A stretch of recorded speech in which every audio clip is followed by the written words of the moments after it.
Entry number 27, June 28th, 2017.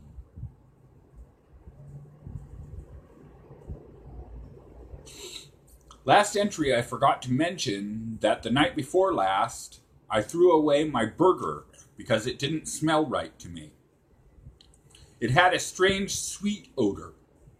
I had been planning to have hamburger and eggs, so I used half a stick of butter to do the pan greasing the hamburger would have done.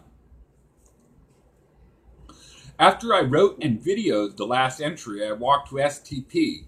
Somewhere along the way, my smokes must have fallen out of my pocket without my noticing such.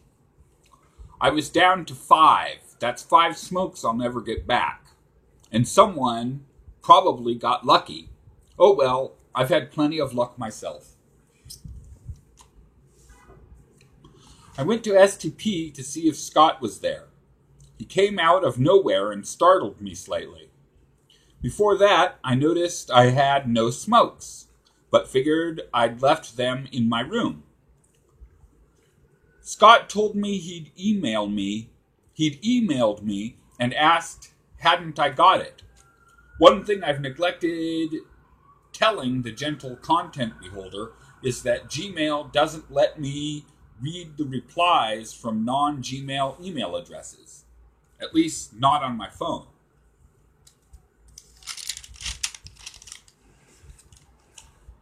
I said I had not received his email and tried to explain. He told me that the email basically said he wouldn't be able to put any more albums on my Nano until July when he got his new place. Said he'd invite me over too. Scott then asked me for a smoke. I said I left them in my room.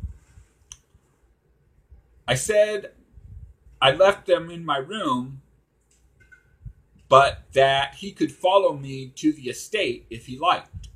Surprisingly, he did. I told him he might even be able to come up to my room. So Scott followed me to the estate, not knowing where it was. I told him it was on 3rd and Cooch, but Scott is quite new to Portland, Oregon, hailing from California. So I don't know if that info registered with him. When we got to the estate, I asked the receptionist what the rules were for having guests. He replied that I was not allowed to have guests yet, that I would need to check with Jeff and or my PO to get guests.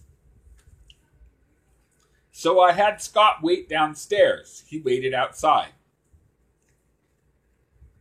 When I got upstairs, my smokes weren't there. So I went down to give Scott the bad news. I told him he could come with me to the store to pick them up. Surprisingly, he agreed. So I headed for Skidmore Fountain to take the Max. On my way there, I bought a smoke from someone. We smoked it at Skidmore Fountain, Max stop, since I offered to share it with him. After I said, son of a bitch, come on, because the Max hadn't yet appeared, Scott didn't know why I said that. So I explained. Then Scott said he had to go. I don't know if he had an appointment, he'd waited too long, was satisfied with half a smoke, was out of his zone and wanted to make sure he could get back, or didn't like me cussing. But he had to go, so we shook hands and he departed. The Max came eventually, but it was probably late and was quite crowded. Scott and I discussed other things, too, but nothing I deemed worthy of writing down. So I went and got my smokes. My next stop was Karen Kepik's office. I called her, and she picked up on the 4th or 5th ring. She usually picks up on the 2nd ring or so her picking up startled me slightly. I asked her how she knew the cord was broken. She said that the 3rd prong was missing from the cord. I said that would do it and told her how I used those gift cards. She said she'd bring those cans and bottles in on Friday and said we could go shopping at Goodwill to find a cord for the laptop. I told her that Jeff might handle it first and that I'd tell her if he did. After that, I had planned to go to my PO's building to pick up next month's bus pass, but I forgot, so I'll have to go tomorrow. I went to the library to do some uploading and chat with friends on the World Wide Web. I didn't do any noodling around because I had to do some shopping. I got tired last night writing this entry. The rest is being written the following day. I bought 1. Russian rye bread.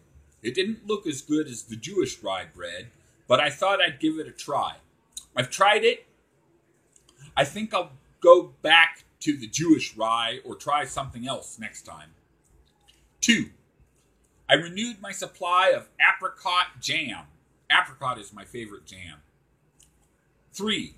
I renewed my supply of Arizona iced tea, but it turns out I have a pretty good supply left.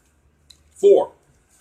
Renewed my supply of O Organics wild blueberries. 1 package. They were no longer on sale if you bought 2. 5. Renewed my supply of Buddig Premium Deli Black Forest ham. Bought 2 as they were on sale if you bought 2. This time I haven't eaten it all. 6. Renewed my supply of 4 2-liter bottles of Coke on sale for $1 each if you bought 4. 7. Renewed my supply of a huge jug of whole milk. 8. Renewed my supply of burger. The package was still too big to fit in my refrigerator, but this time I knew to put it in Tupperware, so no disgusting mess to clean up. 9. Renewed my supply of cereal.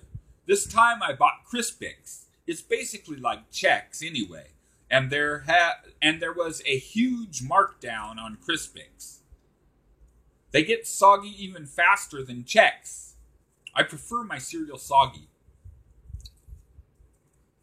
Last night, I put my groceries away, relaxed, smoked, and played NetHack to get my mind prepared for this entry. Then I started writing it.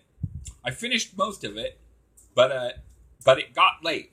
So I made myself some cereal and a ham sandwich for dinner, ate it, set my alarm for 9:30 a.m. to make my appointment with Jeff, and went to bed. I made my appointment with Jeff this morning.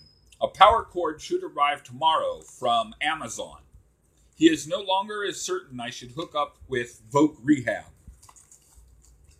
He wants to check with Jennifer Gamble first. I told Jeff I was concerned that my Obama phone hadn't showed up yet, but he said to hold off worrying about that. Jeff will be on vacation next week. After my meeting with Jeff, I played some NetHack, had a smoke, and renewed my efforts on this journal entry. I am down to 2 smokes. Time to turn in some cans and buy some more. The time is about 11:53 a.m. I have 22 cents to my name. End of entry.